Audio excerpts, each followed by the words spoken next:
Welcome to the Precious Stones Women and Girls Ministry podcast. We're excited you could join us today. Our mission is to awaken women and girls of all nations, religions, and social levels to their value and potential that is concealed by the devil, teaching them to fight for its release through the power and wisdom of Jesus Christ, revealing women and girls of virtue. Hope this podcast is a blessing to you. There is an enemy out there. God put an enemy, He put an enmity between the woman and the serpent. And also between the seed of the woman and the seed of the serpent. But also He ordained the seed of the woman with the power to crush the head of the serpent.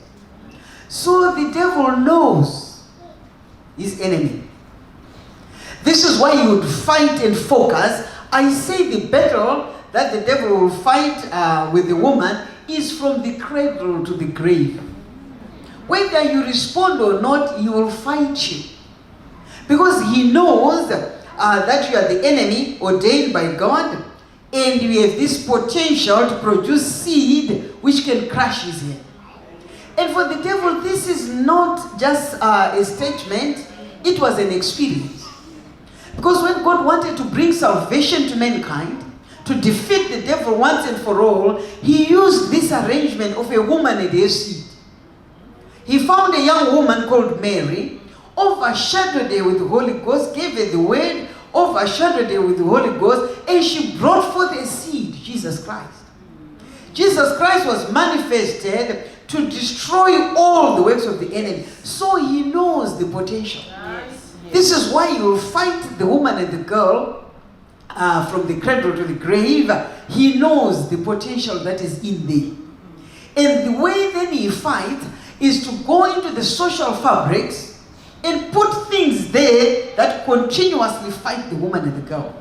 That continually devalue and take away potential for the woman and the girl. So this is the battle that is there, that is to be fought from the cradle to the grave. So this is why the enemy focuses and he uses evil works. He is evil. That's his nature. And he uses evil works. Evil works, you can identify them. He is a serpent with 7 heads. Those heads are not just for Deco to make him a monster. Those heads are strategies that he actually uses to fight the woman and the girl. So for us to be able to know what those strategies are, God has given us the 7 redemptive names of Jehovah. And this gives us answers, and they highlight to us how the devil fights the woman.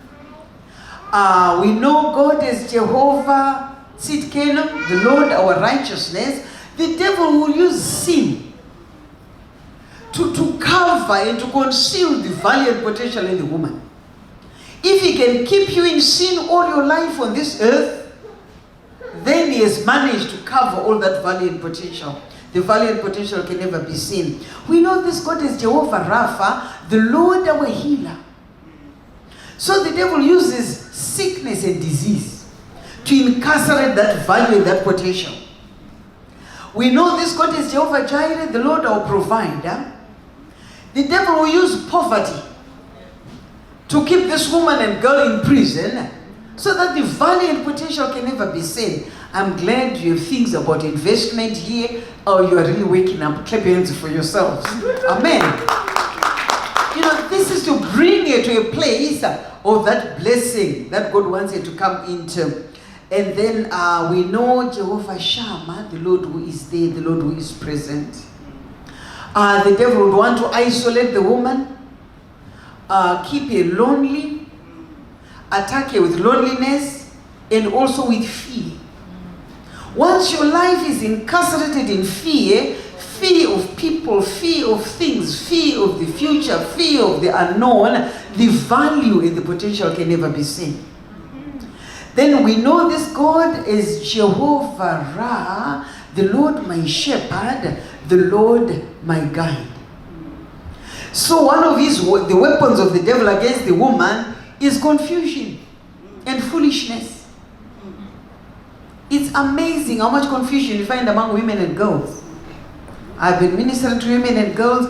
You can see them smartly dressed, happy, dancing. And you just approach one of them, you ask them, what is your name? You'll be amazed. Confusion will creep upon their faces. They begin to ask you, which name do you want? Which name do you want? The name of the child, the name of the husband, the name of the divorce, the name of the passport, the name of the height of confusion. He brings it with a purpose, to cover the value, to conceal all the potential that was ever there. So these are some of the evil works of the enemy. We know this God is Jehovah Shalom, the Lord our peace. The devil will use violence and abuse to take away peace from the woman. And I'm amazed. I'm coming from the United States, the first world. And someone was telling me, some professor was telling me something that happened recently. A man was angry with his wife because she didn't wash the dishes. And she chopped her up into pieces. Put her into a black bag. And then into the bin. You would think, surely when you come to the civilized world, gender violence is no longer there. But it seems to escalate. Because it's a weapon of the enemy to take away the value and the potential of the woman. To take away the value and the potential of the girl child. So he uses violence and abuse. It takes away peace. We know this God is Jehovah Nissi, the Lord our victory banner.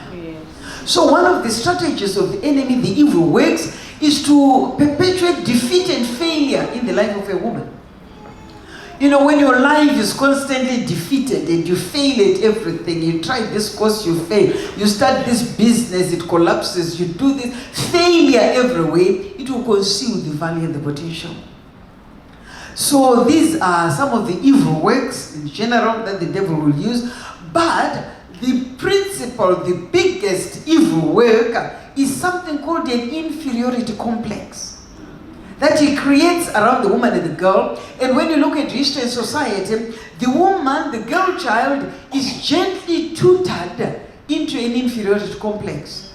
I don't know, maybe this is the first world, but where I come from, when a child is born, they want to know what sex is the child. If the answer comes, it's a boy, even the name will tell you. Tawanda, which means we are now many. Tanaka, we are now okay. Tafuma, we are now rich. This little boy has not even made $1, but we are rich already. What sex is the child? It's a girl. The name will tell you the value they place on the girl child. Ashne, doesn't matter. Sekai, laugh at us.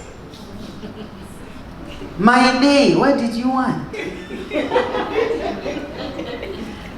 The names go on and on. Netsai. Trouble us. Shorai. Yeah, you have a whole battle of those names.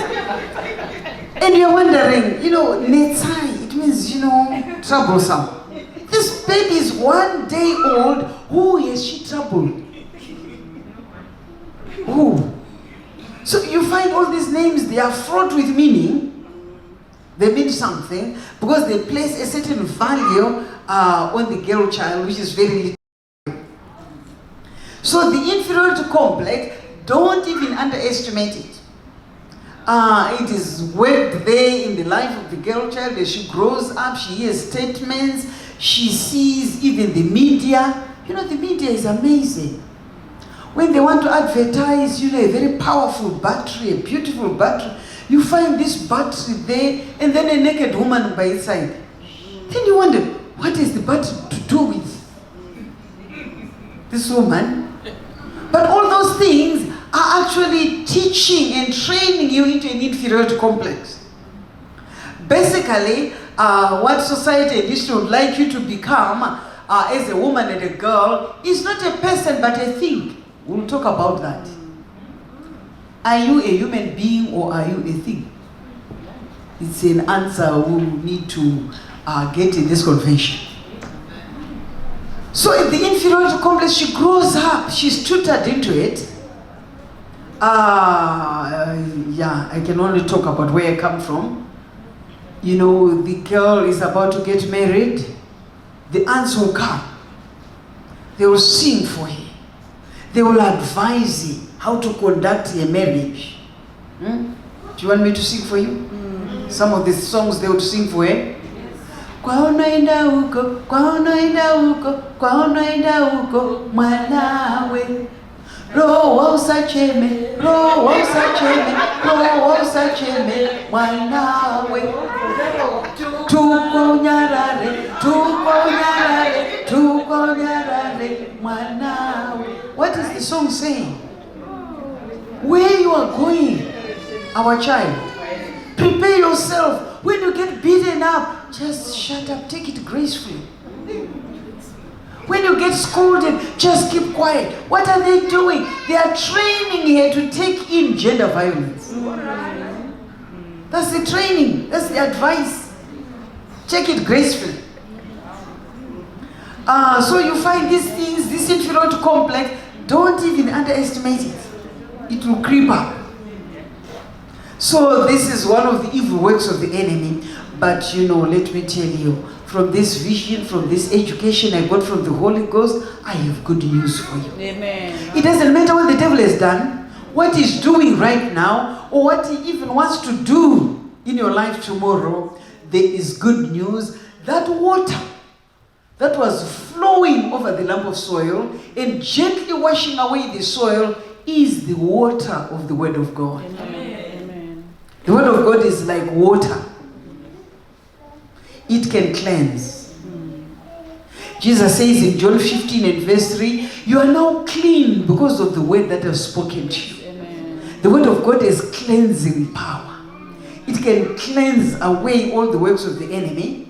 It says in the book of Ezekiel 36 and verse 25, God is speaking to the nation of Israel, I'll sprinkle clean water upon you and take away all your filth and take away all your idols and give you a new heart, a clean heart.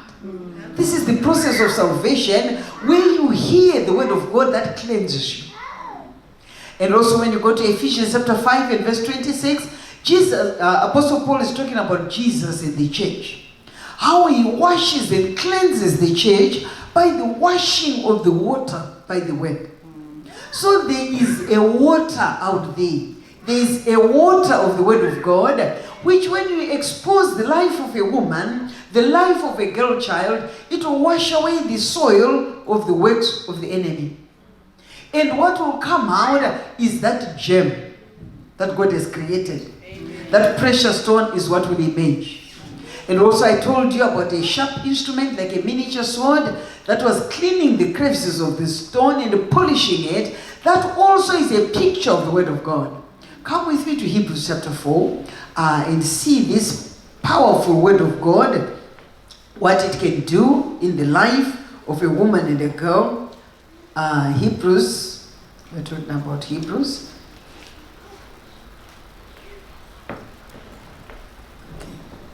Hebrews chapter 4, verse 12 is talking about the power of the Word of God. Hebrews 4 and verse 12. Is there someone keeping time for me? Because, you know, you better be careful. I'm coming from so far away that I don't even know what time it is. Hebrews 4, verse 12, it says, for the word of God is quick and powerful and sharper than any two-edged sword, piercing even to the dividing asunder of soul and spirit, and of the joints and marrow, and is a discerner of the thoughts and intents of the heart. There's a word of God which pierces, which penetrates into the inner person to separate between soul and spirit. This is the word that we need because when we talk about the inferiority complex, it becomes a mindset. The inferiority complex becomes a way of thinking. And as a man thinketh in his heart, so is he. So to be able to treat that inferiority complex completely and totally, we need the word of God that will penetrate into your inner person. Amen. Amen. And separate issues in your soul. Separate issues in your spirit. So this is the word of God that will penetrate. This is the one that I prefer. I hope when I speak it penetrates. Because this will keep you awake. You'll begin to ask yourself questions. Because the people who heard such a word in the word of God, they will then say, men and brethren, what shall we do? It causes you to act. And this is how you come out. So the word of God is sharp and powerful. It enters into your spirit. This is what then God uses to polish that gem that is inside. As you meditate upon that word, as you think on it, as you hide it in your heart, it is sharp, it is alive and active. This is how the gem is unveiled.